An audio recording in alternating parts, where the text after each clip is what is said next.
একসময় বাগদাদের এক ধনী ব্যবসায়ী ছিলেন, নাম ইউসুফ। সারা শহরে তার নাম ছিল। বিশাল বাড়ি, চাকর বাকর, দামি পোশাক, পাহারায় দাস, সবকিছুই ছিল তার জীবনে। কিন্তু একটি জিনিস ছিল না, হৃদয়ে নরমতা। সে নামাজ পড়ত, রোজা রাখত, দানও করত, কিন্তু সবই করত লোক দেখানোর জন্য। মন যেন পাথর হয়ে গিয়েছিল। নিজের অর্জন নিয়ে অহংকারী ছিল তার পরিচয়। একদিন ইউসুফের ব্যবসা হঠাৎ ক্ষতিতে পড়ল।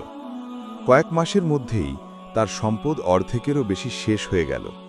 সে অস্থির হয়ে আলেমদের কাছে সাহায্য চাইতে লাগল। একজন বুড়ো আলেম তাকে বললেন, তোমার সম্পদ শুধু পরীক্ষায় নয়, বরং দৃষ্টি ফিরিয়ে দেওয়ার জন্য কমছে।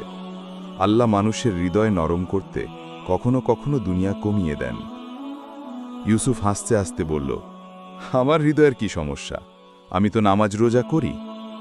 বৃদ্ধ আলেম শান্তভাবে উত্তর দিলেন, আল্লাহ তোমার আমল নয়, তোমার নিয়ত দেখেন। এই কথা ইউসুফের মনে সামান্য আঘাত করল, কিন্তু সে বিষয়টিকে গুরুত্ব দিল না। এক বর্ষার রাতে ইউসুফ বাড়ি ফিরছিল। হঠাৎ রাস্তার পাশে একটি পুরনো কুঁড়েঘর থেকে কান্নার শব্দ শুনতে পেল। কৌতূহলবশত দরজা খুলে দেখল, এক বিধবা মা তার অসুস্থ শিশুকে বুকে চেপে ধরে কাঁদছে। ঘরময় অন্ধকার, নেই খাবার, নেই ওষুধ, একদম ফাঁকা। মা কাপা গলায় বলল, ভাই, আল্লাহর নাম করে অল্প একটু খাবার দিন। 3 দিন হলো আমার ছেলে কিছুই খায়নি। ইউসুফ প্রথমে বিরক্ত হল, বলল, আমি তো ভিক্ষা দেই না, তুমি নিজে কেন রোজগার করো না? মা মাথা নিচু করল, আমি 3 মাস ধরে অসুস্থ, কাজ করতে পারছি না। তার চোখ দিয়ে বড় বড় অশ্রু ঝরছিল, আর সেই শিশুটি মায়ের কোলে শ্বাস নিতে কষ্ট পাচ্ছিল। একটু মুহূর্তের জন্য ইউসুফের অন্তর কেঁপে উঠল। সে নিজের মাকে মনে করল, যিনি ছোটবেলায় তাকে বুকের দুধ খাইয়ে খাইয়ে বড় করেছিলেন।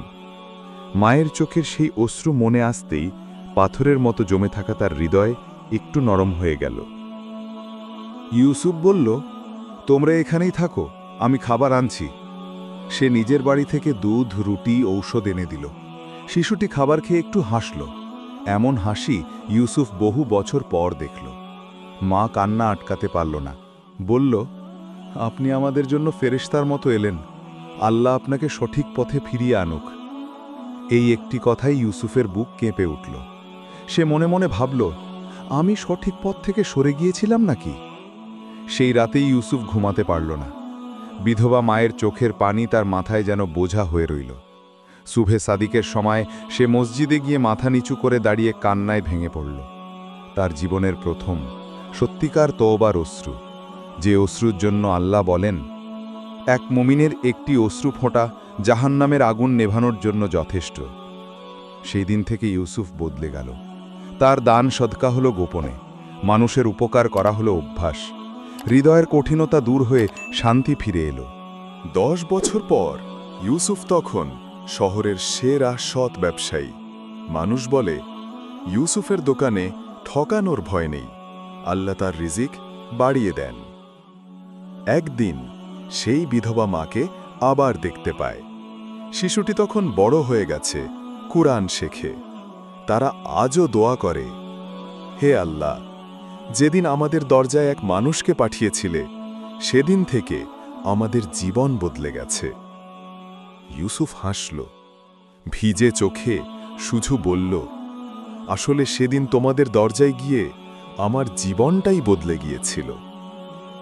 এই গল্পের শিক্ষা, মানুষের হৃদয় নরম হলে আল্লাহ রহমত বর্ষণ করেন। দান সাদকা লোক দেখানোর জন্য নয়, আল্লাহর সন্তুষ্টির জন্য।